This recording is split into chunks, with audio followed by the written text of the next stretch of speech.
Ich freue mich jetzt erstmal, den Moderator für dieses Panel auf die Bühne zu holen. Herzlich willkommen, Philipp Willigmann. Er ist Founder und Head of former Vontier Ventures. Er ist Brückenbauer, er ist Systemdenker und seit 2017 schreibt er sich auch das Thema Corporate Venturing auf die Fahne. Herzlich willkommen.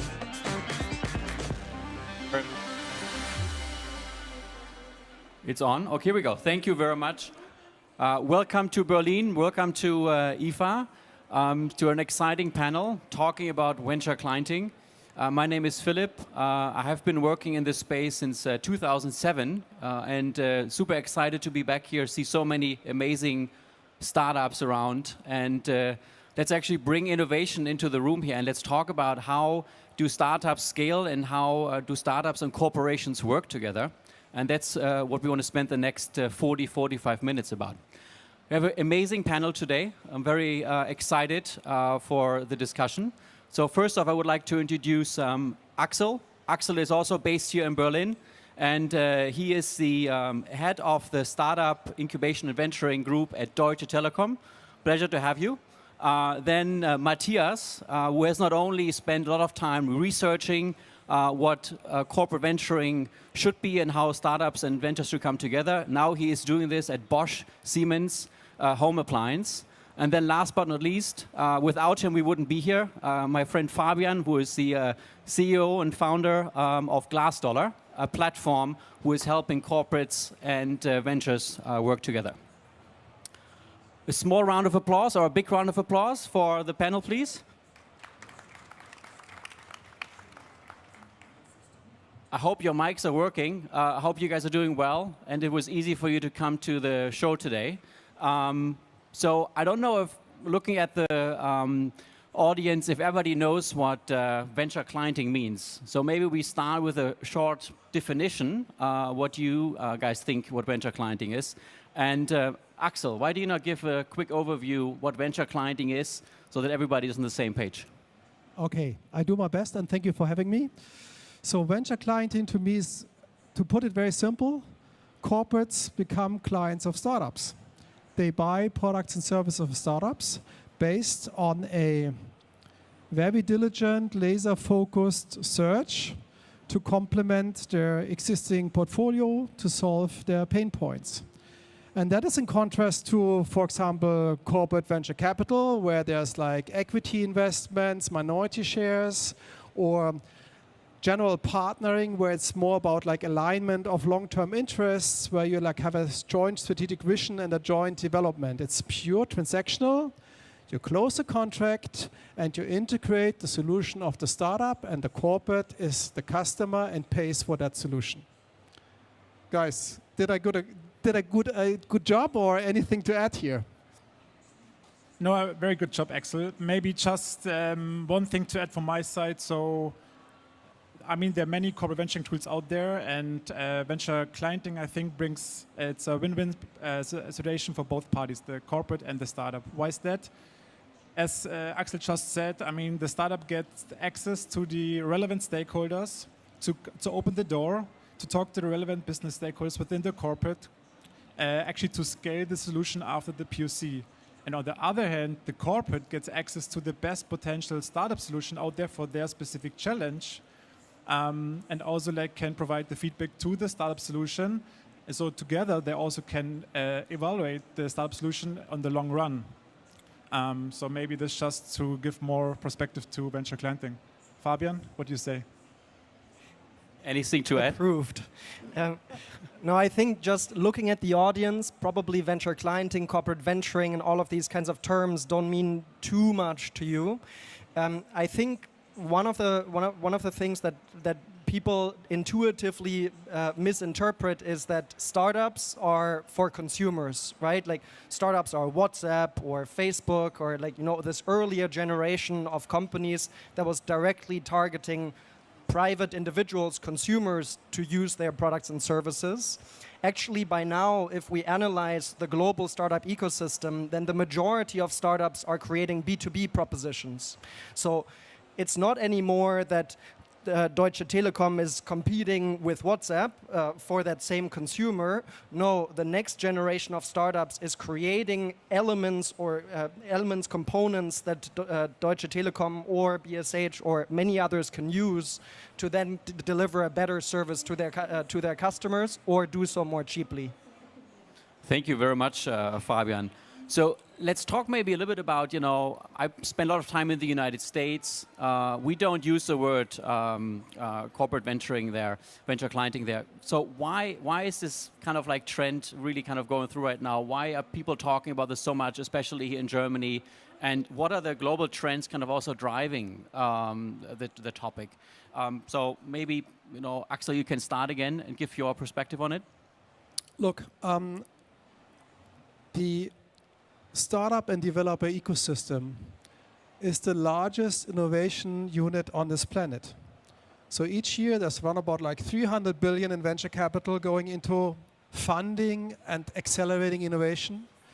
There are like thousands of developers and founders. And this is something you cannot match as a corporate. No way. Even Deutsche Telekom, we have a few thousand developers. We will never have 100,000 and we will never have the budget like 300 billion to fund like innovation. So it would be simply stupid not to tap into that pool of innovation, rapid, risk, let me say balanced, yeah, because it's like already ready to implement innovation. And that is why corporates have started to open up and build intersections or special units to collaborate with that ecosystem. So at Bosch Siemens House Appliances, what kind of were the drivers? Why you guys got it started? And why are you doing so much right now? You're one of the most active ones I hear in Germany. That's a good question. I think ultimately the question is, or you got to ask yourself, what is your goal? And always the answer is what we hear is business impact, measurable business impact. And before venture clienting came around, 10 years ago maybe, Fabian, there are corporate venturing tools out there, accelerators, incubators, and each of them, they have their reason to be out there and to be used. But when it comes to making measurable business impact, fast and efficient way, venture clienting is the tool to be used in the next years. And this just helps the corporate really to speed up the process because venture clienting has this specific structured process in place every unit can use, and then you just need to adapt it kind of a little bit to your environment. Like us as BSH, we are a manufacturing company. Maybe it's different to you, to Telekom, but in the end it's the same process. And you can speed it up very fast. And you ask also about the trends, Philipp. With all these technologies, regulations, and the continuously shifting consumer needs, there's no way a corporate can build every single solution itself. I totally agree, Axel. We as Bosch or Bosch Siemens Home Appliance Group, there's no way. We have so many challenges. Why just don't use the existing solutions which are out there today? Right here at IFA Next. Complementing that, I think we all know that the economic circumstance that we're in now, the economic context, has a lot more pressure on short-term results than that was the case 1, 2, 3, 4, 10 years ago, right? If you look at the different options that corporations have available to create innovation, we named a bunch of them, then most of them take years until there's a concrete measurable return for the corporation. Very often, it's not even measurable at all. But when you then think about, okay, there are all of these solutions out there that I can just right now use and implement, and then I can calculate a business case on that, and I can tell my management 3, 6, 9 months later, hey, this is the impact that we've generated, then it just makes sense that because it's so efficient, because you can concretely measure it, and because there's so much pressure on short-term results, that now everybody is raving about this efficient short-term tool of creating innovation, which is really just buying solutions that corporations weren't as open to before or as able to integrate. Yeah. I just want to give a comment to it. Whilst I'm an absolute fan of it, I also preparing for that panel, that it also depends on like the business model and the strategy of a company. Yeah. So if you like a platform business or a large, let me say, app store business, yeah, then you have different means to work together with startups, yeah, that are much more automated, much more like let me say, unfocused, yeah, because it's a different way of approaching and contracting startups. But I just want to make sure that in the audience it's not just like, okay, I want to work with startups now, I need to do this and this is the only way. Yeah, it depends on like the business model of your startup, and there's like also other means of working with startups beyond like this very laser focused and efficient way of venture clienting. Yeah. Thank you very much, Axel, for sharing that. I do like your point, Fabian, though, especially as the economy is difficult for many right now. That and I see this in my environment, that big corporates are stopping innovation, they are cutting budgets and cutting costs. But venture clienting is actually one of those tools which you can still do with a very limited budget, and you can have great success. So taking this as a theme, it is still, however, it's a challenging process, right? It's very difficult to kind of like get started. So Matthias, maybe you can talk a bit about, what are the challenges to really get started? How do you really identify the use cases within the corporation? I know this working in industrial companies, a lot of times when I go to my business unit leaders, they tell me, we know all this. I don't need anybody from the outside. So, but how do you do this, and what are the challenges you have to overcome? I also know this sentence. I get it told many, many times. And so for BSH, you need to know that we have been doing venture clienting for more than 6 years. And still, this is one of the most critical challenges when it comes to identifying the right challenges. Why is that? Because still, I would say there are many, many employees out there who have never heard about Startup Kitchen, the venture clienting unit of Bosch Siemens Home Appliance Group. So our task is on a daily basis to organize events, not daily, but also like weekly and monthly, yearly, like startup awards, like awarding the best collaboration project from the past years, making awareness sessions, really like explaining what venture clienting is and how we can support the business units with the whole process, because we try to be top of mind of every single colleague, that once they have a challenge, they reach out to us, right? This is our main target. This is one, yeah. But just to kind of like push back a little bit. So, but how do you, like, if you're a business unit, and you say, oh, I can help you, but how do you really find the problem? How do you find that challenge, and so that everybody is aligned around it from the business? So, what is the process? What are you doing about it? Yeah, this is so in venture clienting, there are two different methods. We call it of mind, so that the pain point owners, that they come to us with their challenge, because we don't know about the challenge, right? So we need to be in very close contact with these pain point owners on a daily basis. So that's why we try to organize these events so that they know us, right? On the other hand, what we also do is we have a very close contact with the corporate strategy department to really support certain strategic initiatives, so that they put us in the contact with the pain point owners, so that we can proactively reach out to them, so they can explain the challenges to us and we can support them. This is just two things what we do. Thank you very much. Fabian, anything to add from your side when you work with corporates, what they're doing to identify the problems? Yeah, I would initially just frame this of like, now how many people work at BSH? Probably 7. What? Once more? At BSH or Startup Kitchen? No, BSH. 15,000, 20,000, something like that, no? Yeah, around 15. 15,000. So imagine there are 15,000 people that Matthias needs to make sure know about him, so that you as a startup, when you try to sell to BSH, don't need to do that job and go through all those 15,000 to then potentially find the few for whom your solution is going to be interesting. So that's why he is talking so much about branding and wanting to be that pool that both startups from the outside come to, as well as employees from the inside come to then make those processes as frictionless as possible for everybody involved.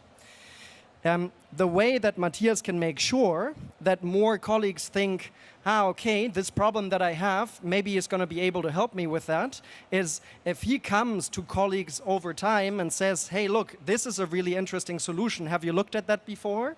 Not, this now on your to-do, but just someone that provides outside-in perspective in a way, so that even if that's not the challenge, they might come around next time and say, hey, I know that we have this problem there, or I feel like we might be able to do this better. Can you just help me to see what's the latest in the market with which I might be able to address this? That is also a very important point actually in all of this, that it's about only a fourth of all challenges that get raised to the venture clienting units that actually then get solved. Because there might not be budget, there might not be a solution that meets all the requirements. There's a plethora of different reasons for why ultimately matches are not happening. And so that's also why you need a very diversified strategy to make sure to get to those challenges of these 15,000 people. Right. Axel, I see you took the microphone. Do you have anything to add, or? Look, I fully second what has been said. But in the end, it's still like business is still between people. Yeah. So we call it like dancing or schmoozing with the business owners. So there is also a role of colleagues in our team that constantly go in and out. Right. And build trust and relationships, communicate successes, and thereby generate, so to say, interest, but also like understand like the pain points that have enough commitment and are strategic enough so that they are fully funded for further trials and contacts with startups. Right. Thank you, Axel. Let me stay with you on this topic. So we talked about how do you identify the problems you want to solve, but what are other challenges you see by really bringing corporates and startups together with venture clienting? What are the other challenges people need to know about? Yeah. First of all, the sentence, sorry, we are busy. Yeah. So everyone is busy, and by focusing on near-term priorities, people forget about like long-term success, what innovation is all about. The second, and here I need to refer also to the development of Deutsche Telekom over the last years, which has been like outstanding success. So from a 30 billion company now to a more than 100 billion company. So the next growth, the next relevant additional innovation needs to be rather transformational than incremental. And that is like a challenge that we see more and more, that even though it makes absolute sense and will ever be like a priority of Deutsche Telekom to be open and work with startups, on the other hand, like if you want to create the next billion or the next billions, you somehow also need to have like a pipeline of, let me say, more partnership, joint development, new markets, new business segment development collaborations that go beyond and can, let me say, push the needle more than like being super laser focused, complementing certain well-defined pain points, which are rather like incremental than transformational. So this kind of like innovator's dilemma, we feel is like the larger Deutsche Telekom goes, the higher the demand is like to go for like larger transformational partnerships, instead of like only like venture clienting initiatives. Thank you for that. A quick follow-up, because you're also in a similar position than me. You are not only in charge of venture clienting, you also have the corporate venture seed funding side under you. Are there any kind of like benefits where you're seeing like, you know, I have the opportunity to also maybe make an investment into a company just to kind of like go into this transformational change you talked about? Yeah. Hubraum has like a seed fund. And why do we have this? Because startups fail because they run out of money. Therefore, there needs to be a duality, ideally a duality of corporates become clients, so create revenues. But on the other hand, if you want to be closer than just like having a commercial contract, because you think that the technology, the startup could be like transformational for the company on the long term, then you also have the option to invest. But that is in very seldom cases, and that's why we have like the seed investment arm and have done like 40 investments over the last years. Thank you very much. Fabian, do you have anything to add to that? I do. Please don't tell us like investing in startups is not a good thing, though.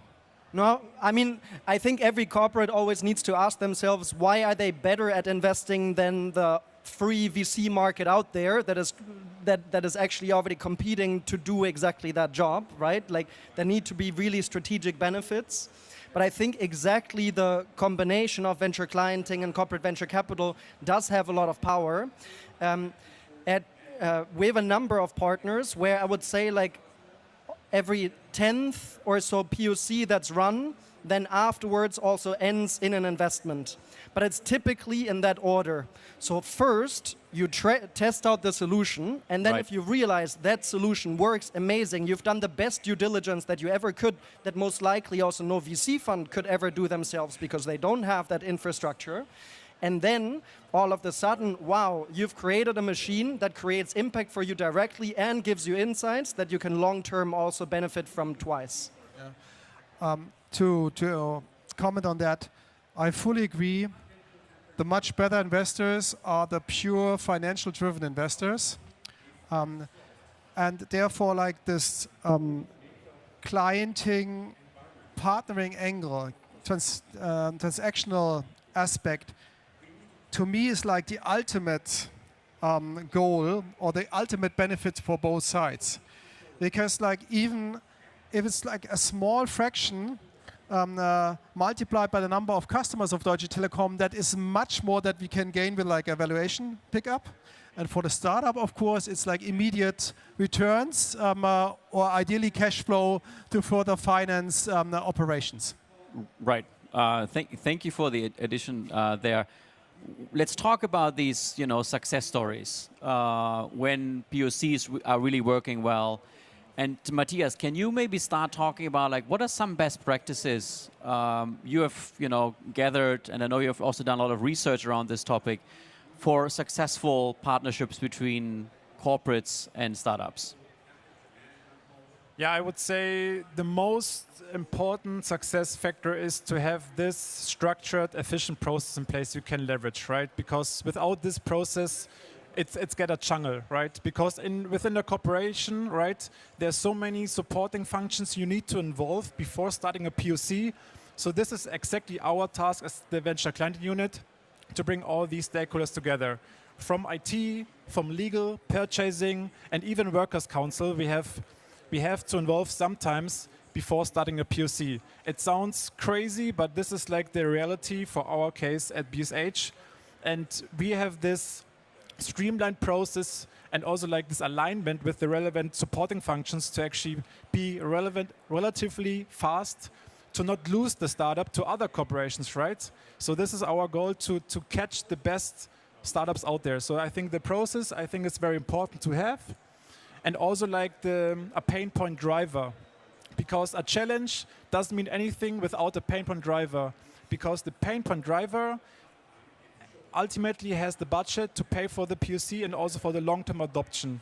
We as Startup Kitchen, there's no big fund we can leverage to support these POCs, because we believe when the business unit doesn't have the budget to support their own POCs, right, because they have the challenge, they want to have this solution for the challenge, it doesn't make sense. So the budget has to come from the business unit.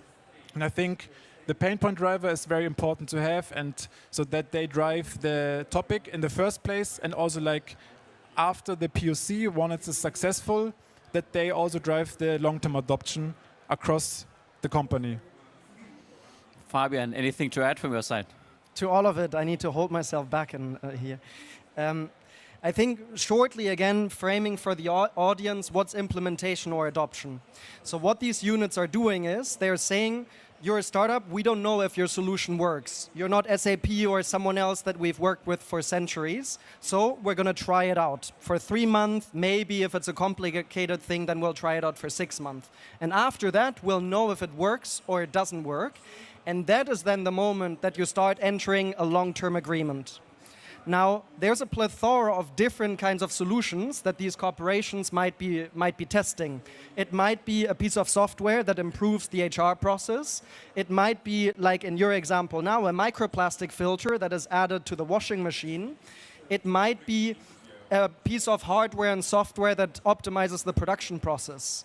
And all of these types of products have different requirements in order to fully implement them long term. That workers' council or IT security, etc., all of these need to be involved in order to then manage that implementation. And I would say, to loop back to your original question of before, of like what are the biggest challenges, we can look at this in the micro of, okay, how can I make one project successful? But for example, the Startup Kitchen is running dozens of these proof of concepts on a yearly basis. They've run hundreds now over these last years. And that's really what you want to get to. You want to get over that critical mass where you have first long-term success stories. So startup solutions you have not just tested out, but actually long-term adopted. You're realizing business impact. And that then becomes a story that gets told more and more and more in the company as, wow, look at that team that is measurably making impact. And I want to be part of that. Thank you. Axel, any kind of like successful stories and lessons learned, best practices you can share from Deutsche Telekom? Well, I think all has been said, yeah. From champions to measuring success to creating visibility to scaling, find a way to scale. I'm not sure if it's like unlimited scalable or if at some point there need be other means like an API framework or a app store, so to say, yeah. But other than that, the beauty is like a structured process with people who understand both sides and can make things happen. Thank you. Maybe one topic which has been very helpful for my work was actually doing an education program for the startups to help startups understand what is it like to work with a big corporate and also educate the corporate side and the business units to understand how a startup works, because in my beginnings it was always like the corporates are too slow, why does it take so much time? And the corporates were saying, oh, these startups, they have no idea, there's no real basis. So kind of really explaining both sides why a startup has to be much faster, not only because they may run out of funding, if you have to wait for like a year or 2 years to make a decision, was very helpful in my current environment. And so education was also a big success factor. Fabian. Can I shortly push back a bit on that education Oh, of point? course you can, please. I'd love to. Just to bring a bit of spice into this. So I think like 10 years ago, if you would have listened to a panel about corporates and startups working together, it would have been a lot of talk about how do we bridge the cultural gaps. It's like, the fuck do I do with that? Like, for a startup, that doesn't mean anything to me. And also as a business unit, it's like, yeah, cool. So I need to build my empathy for startups. I think one thing that also venture clienting has brought in actually and has shown is that you don't do cultural change by talking about it. You do it by doing it. Do a project, be part of a project in which you feel like, wow, within 3 months, I was able to do something that otherwise within my corporate context would have taken me years. That feels like cultural change. That feels like a new type of pace. Well, let me stay on that topic with you. So you said like it takes 3 months roughly to kind of like go from identification of the problem to do a POC. How long does it take a corporate like to learn that they're getting to this pace of 3 months? So what goes into this from your perspective, Fabian? So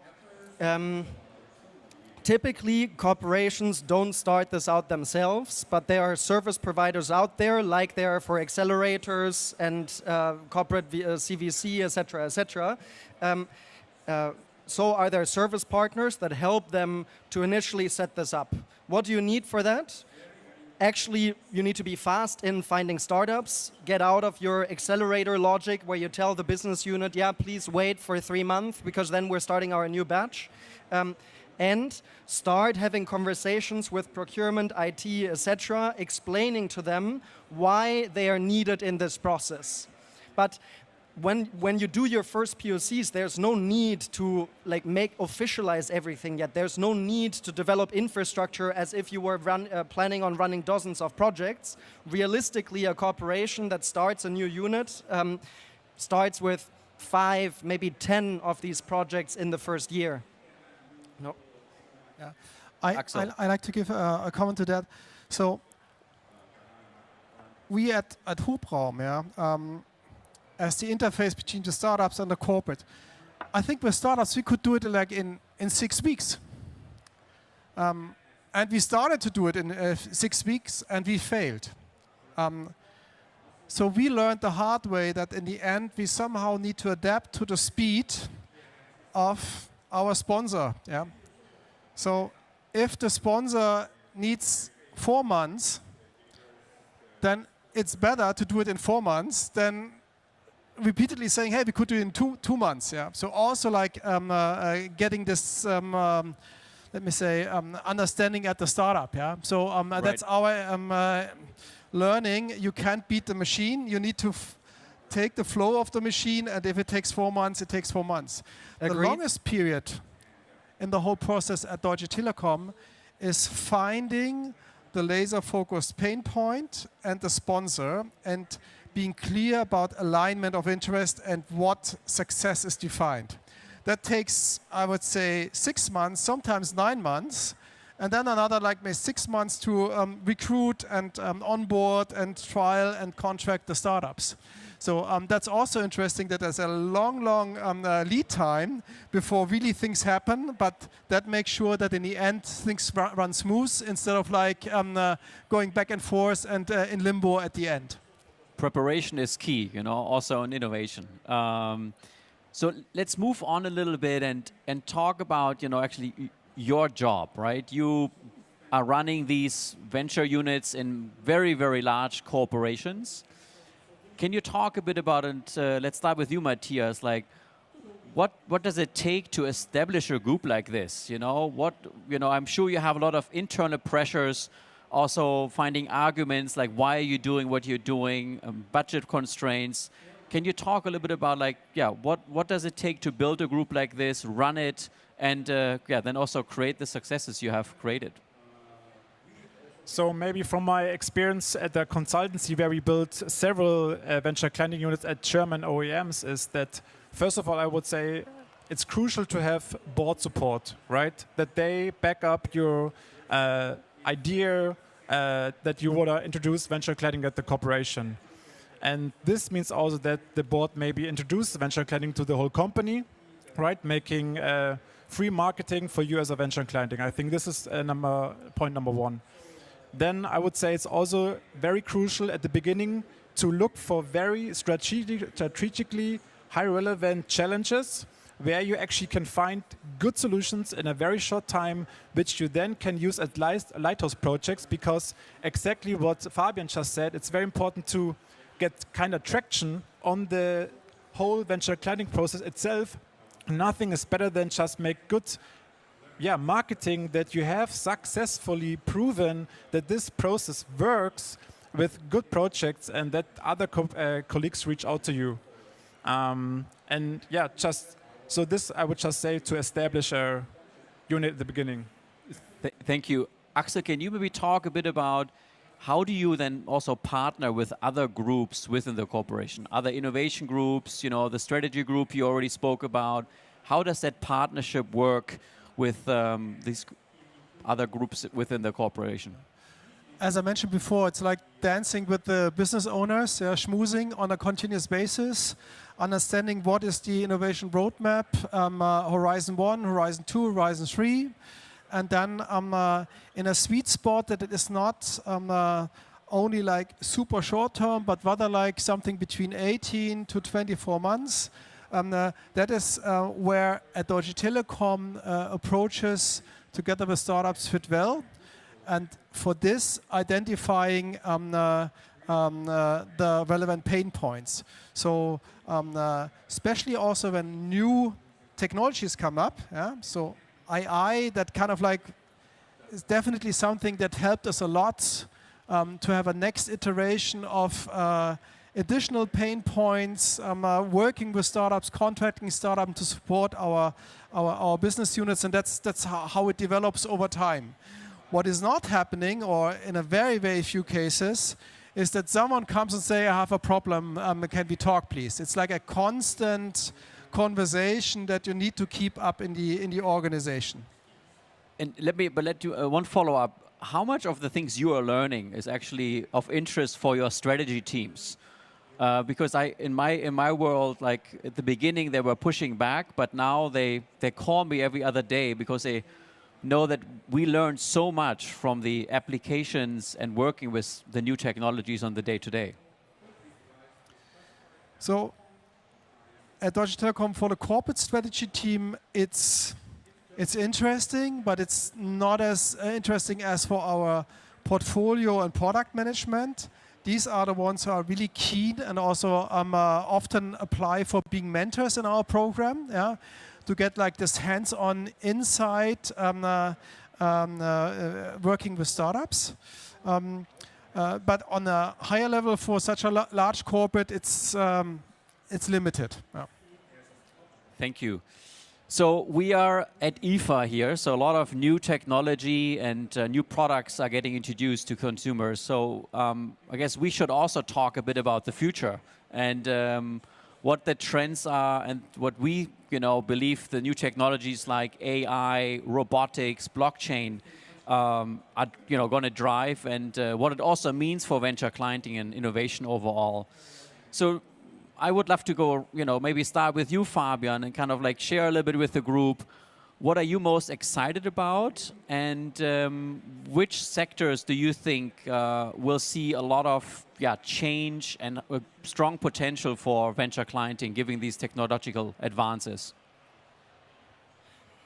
It's so big. Like, short question into the audience: how many startups do you think get founded globally every year? Any numbers? We think at GlassDollar about 1.3 million. It's hard to argue with us because there's no concrete definition of what a startup is, but still gives you kind of an idea of like, what a jungle is out there. And I'm in a good position to see what's going on, but also I'm so far away from all of the projects that we're involved in that I wouldn't go too much into depth into now specific technologies. What I'm overall very excited about is we see a lot of established industry that is now moving, right? Like one big example of Volkswagen has not let go as like a single employee over the last centuries, and now they're letting go, 5,000 or so was recently in the news. It's not about, yes, amazing, they're letting go people, but it just shows that these massive ships are starting to maneuver again and interested to move in different directions. And that typically always means an opportunity also to start new things. And what we, for example, see there is that a lot of the advancements in AI as well as in the hardware around it are enabling heaps in autonomous driving that we thought was going to be there 5 years ago already. So that's one area that we're deeply into and that I find very interesting. But to be honest, otherwise, like for us, our main focus and how and why most partners are newly coming to us is they're looking for ways to become much more economically effective, doing the same things that they're currently doing. It's really, there's so much pressure on cost cutting at this current moment that for many it's like, I don't care if this new material in 20 years might do something, but I'm very happy if this new sustainable material also saves me 10% of my material costs otherwise. Thank you. Yeah, Matthias. Maybe adding one thought to the whole business impact topic, because I think from my perspective we haven't spent too much time on this topic yet, but we should, because as we started at BSH Startup Kitchen, we had more like qualitative KPIs, right? How many POCs we did, with how many business units we interacted, with how many startups we have evaluated, right? But once you get at a certain maturity of your venture client unit, it's time to switch to more quantitative, financially driven business KPIs like cost savings and growth, revenue growth.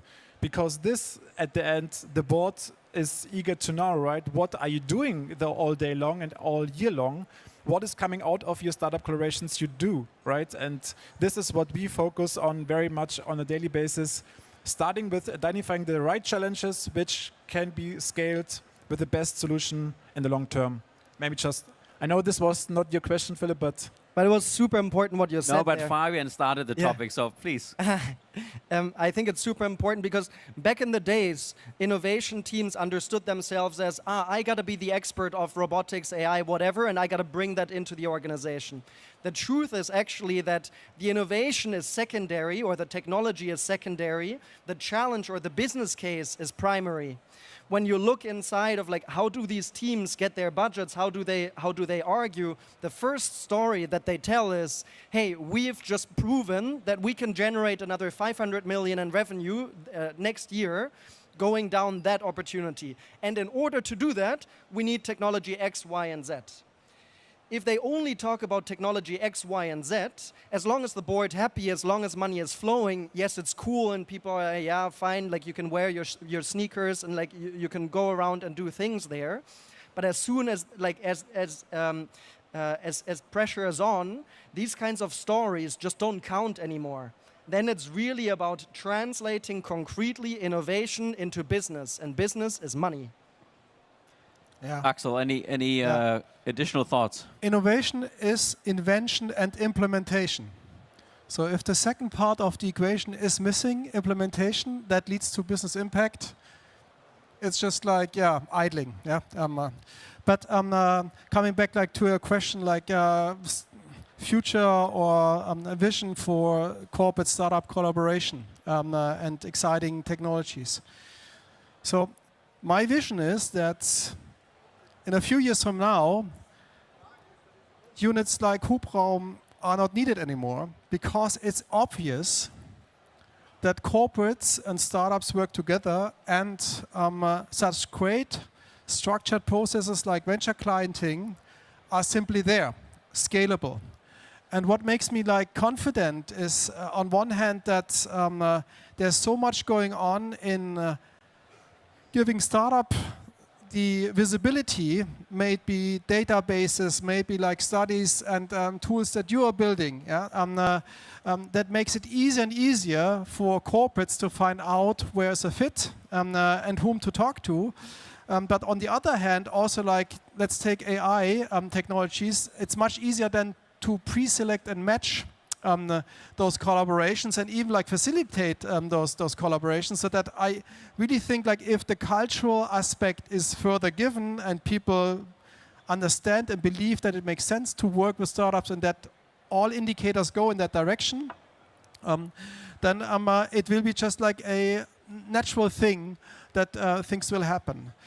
In terms of like the other aspect that makes me super confident for Germany is like that the pressure of innovation, especially in our German Mittelstand and especially in our manufacturing and more physical goods and hardware industry, is rising every second. And I think that especially also in these industries, venture clienting is a perfect match because like we have a very well-defined laser-sharp pain point collection, and that is why I'm thinking that there's like a bright future for that. Axel, you're closing us out here with a very important topic where we can have another 2-hour conversation about.